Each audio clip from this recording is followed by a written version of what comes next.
What's up? This is Hoppe Hour. I am your host, Ryan Hoppe, and from the nationally syndicated Lex and Terry Morning Show. Lex is on Hoppe Hour. What's up, dude? Dude, what's going on?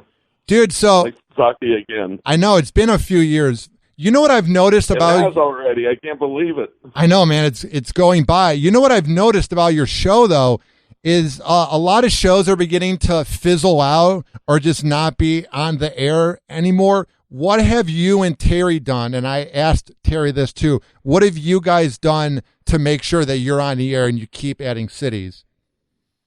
Well, mostly because we're relentless. You know, we still handle our own business and call up people we know and say, hey, you know, you're suffering in the morning. Why don't you put a stop to that and put us on? And we managed to get that done several times a year.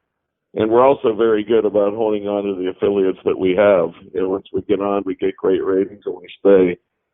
We have, you know, probably a dozen to 15 stations that we've been on over 10 years. What are some of the best markets that you guys have been on in over the years? What are some that come to your mind? Well, I mean, I really have always enjoyed Jacksonville. I mean, they're great participants on the phones. They're, you know, it's where the show started.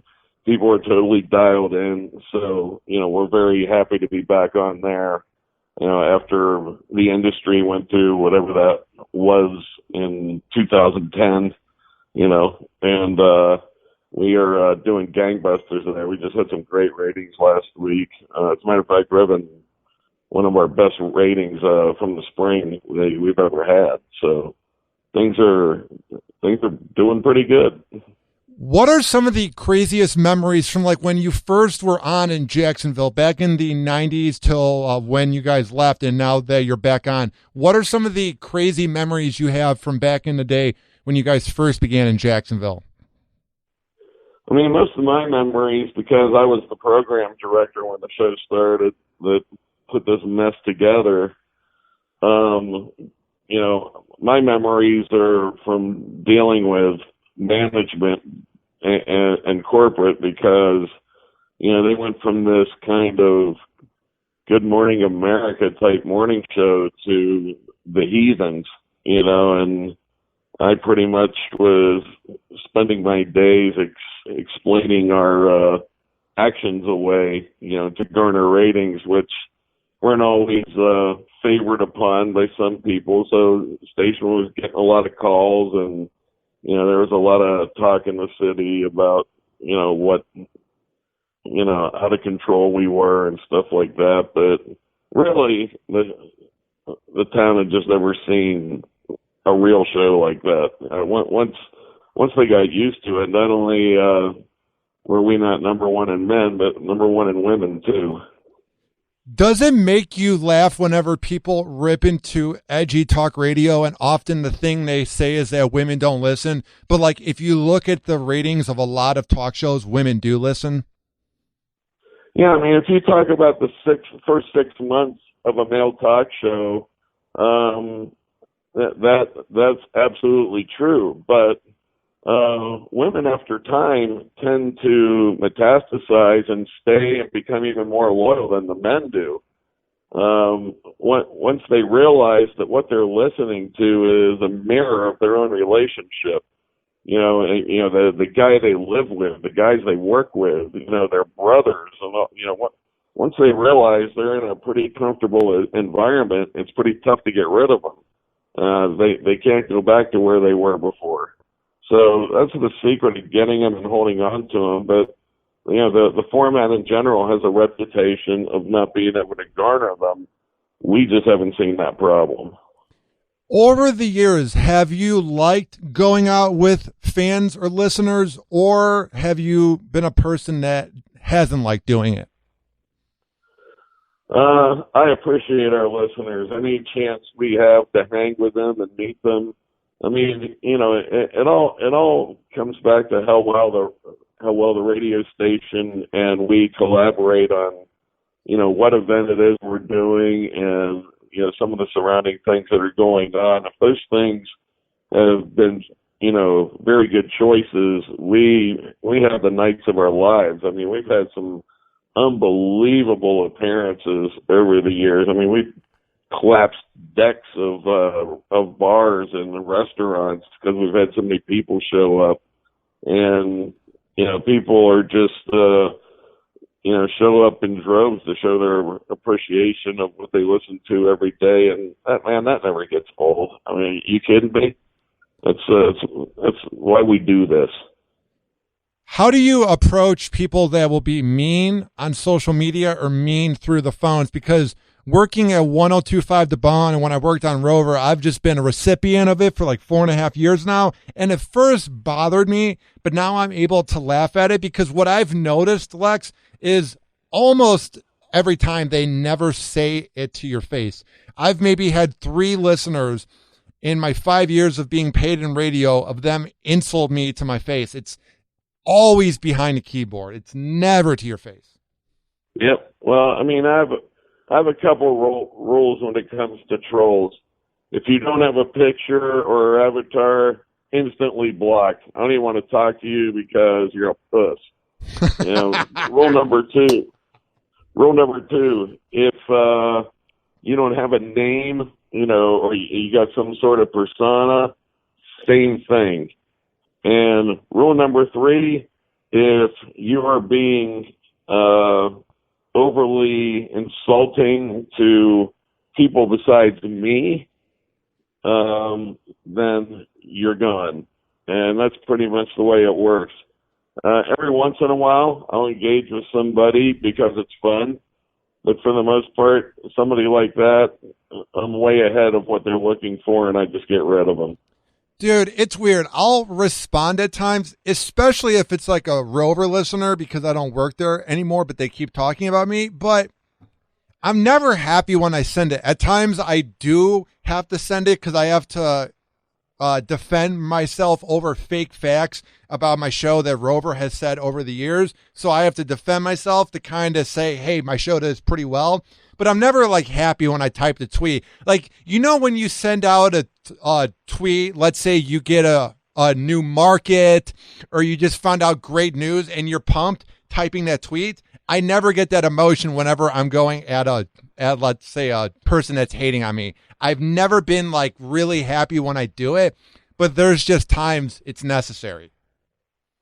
It's funny. I've kind of watched all of us on the show adjust social media wise to use it pretty much in the 98th percentile for the positive.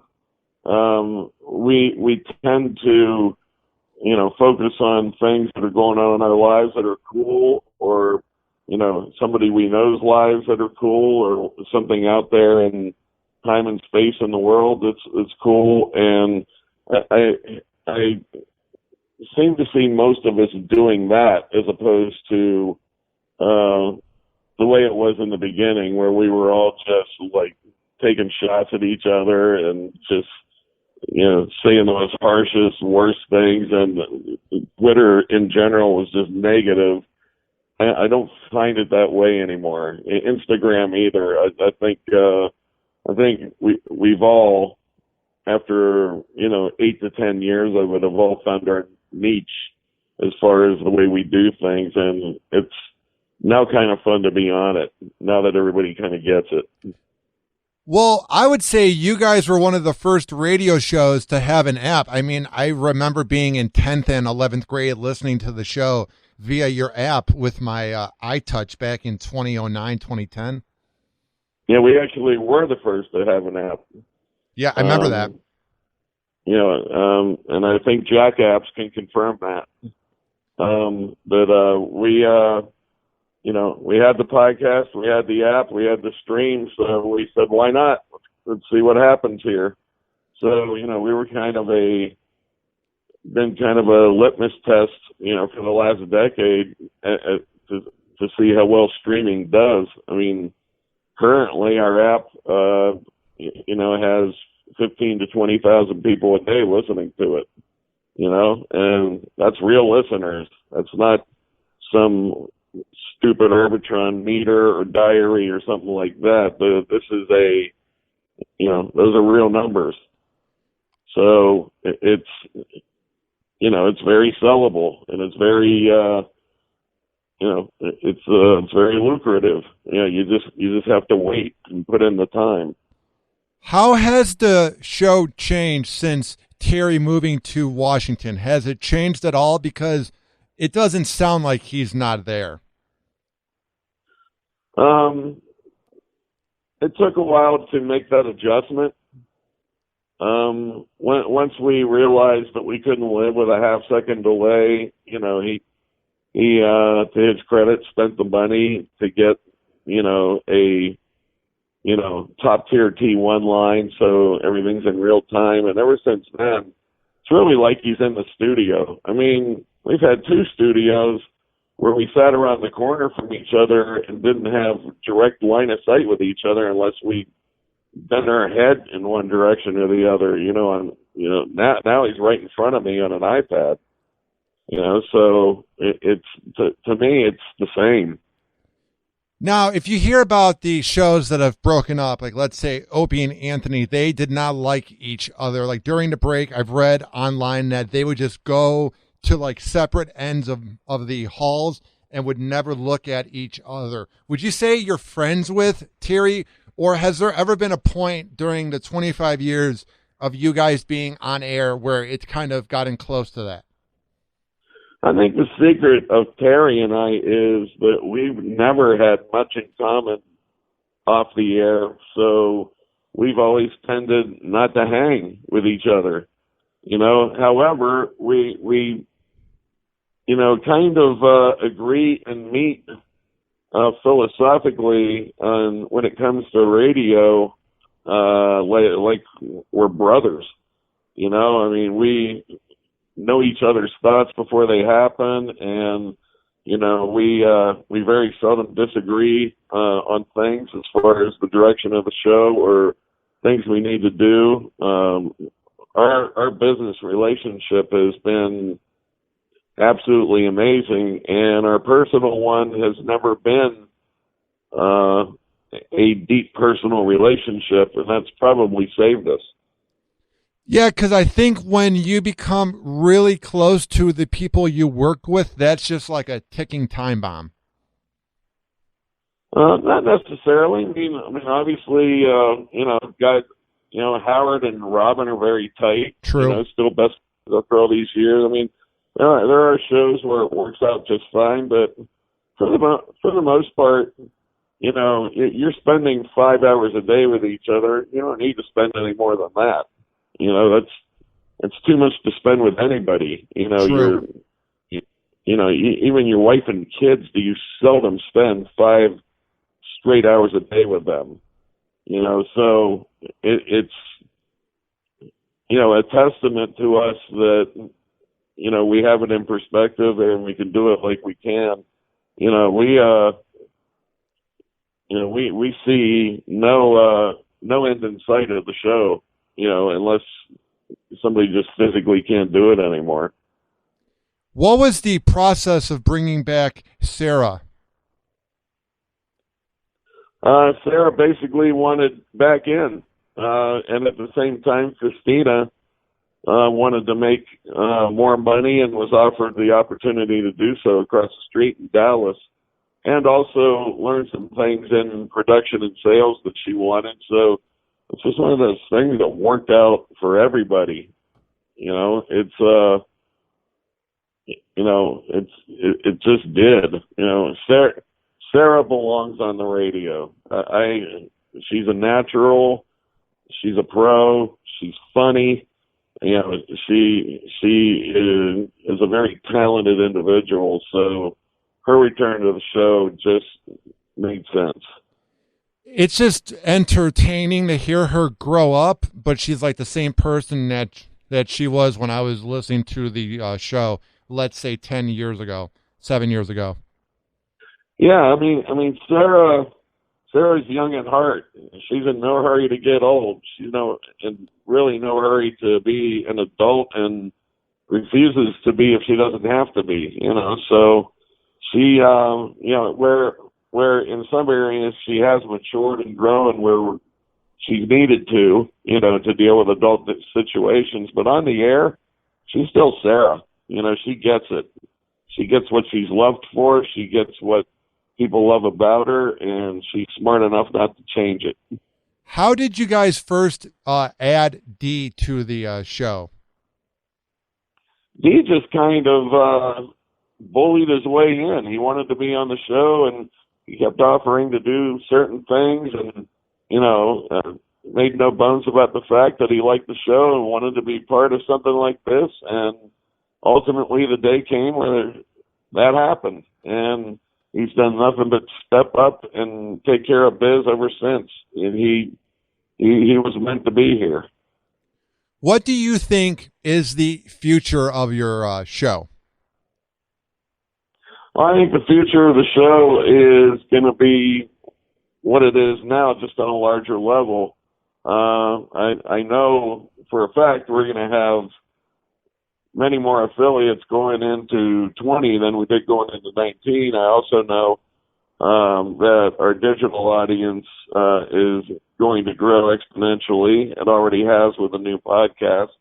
And it's, the idea is just to get anyone to listen any way they can. We really don't care how they do it, and try to monetize all those platforms. Yeah, I like what you guys are doing where each person has like a show. I like it. Yeah, it's pretty demanding, with all the other Lex and Terry podcasts and stuff, but I find it quite refreshing to just, depart and do something else. Even though my podcast partner was on the show at one point 20 years ago, she still is so far removed from anything Lex and Terry. It's, I always loved her mind and her imagination and all that, so she was my first pick to do a podcast with. Her name's Stacy Thorpe. She was like our third news person. So where can people find Lex and Terry? On air and then online? Well, you can find us on the stream at lexandterry.com. All you got to do is scroll down a little bit, and you'll see the Spreaker player. Just click on it. You can hear the show on anytime you want. You can also download it by subscription podcast, commercial free, by going to lexandterry.com and signing up. And you can also listen on our app, which is free to download on your phone on Android or iTunes, and the Google Play Store or iTunes Store. And every day show plays live in the morning and repeats the rest of the day. So you get a chance any time of day to hear the show. Well, dude, keep up the good work. I've been a fan for more than 10 years, so it's been a lot of fun having you on the show. You're too kind, man, and I love the hustle you do, Ryan. Keep up the good work, man. When I'm old and in some nursing home somewhere, I hope you're kicking ass on some big media outlet somewhere. Hell yeah. I won't be surprised. Ha ha. Thank you, bro. Appreciate it. You got it, man. All right. See you, dude. All right.